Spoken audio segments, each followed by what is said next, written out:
Yeah, very troubling indeed, Alicia and Keenan. That survivor, one of the leading voices in the case against Larry Nassar, also one of the very first to accuse him publicly, Rachel Den Hollander, calling this a deep level of betrayal.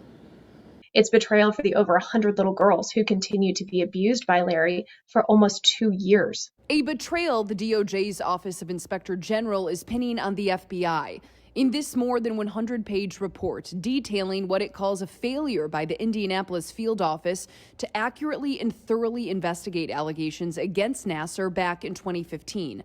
Survivor Rachel Den Hollander telling Action News she expected to learn of negligence or even corruption into how the case was first handled.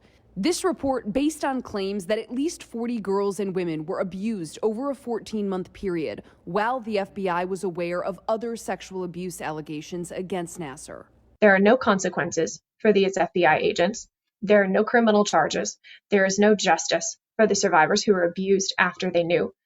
Essentially, this report lays forth the corruption and then says, but it doesn't really matter. The report finds failures by Indianapolis FBI agents led to more than a year delay in starting investigations that ultimately put Nassar behind bars. Former U.S. attorney who worked on the case, Matthew Schneider, says this is unacceptable.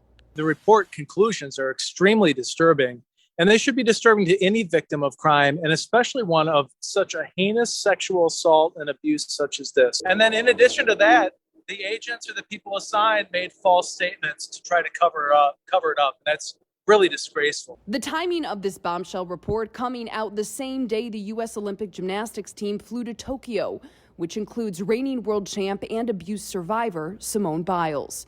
In response to this report, the FBI released a statement saying, in part, the actions and inactions of certain FBI employees described on the report are inexcusable and a discredit to this organization. The statement goes on to say, we will take all necessary steps to ensure that the failures of the employees outlined in this report do not happen again. Den Hollander, an attorney herself, wants to see action. We need to start asking how we hold law enforcement accountable for bad actors, because there are a lot of them, and it perpetuates this culture of abuse and corruption, where something else matters more than children. So what actions have been taken? Well, according to that response from the FBI, an official accused of both making false statements and also failing to properly document complaints is no longer a supervisor, nor do they handle FBI matters. The FBI also says it plans to implement changes in how it handles sexual abuse complaints in order to better increase oversight. You can read the full statement on our website, WXYZ.com, as well as a link to that full 119-page report. Reporting live this morning, Jen Shantz, 7 Action News.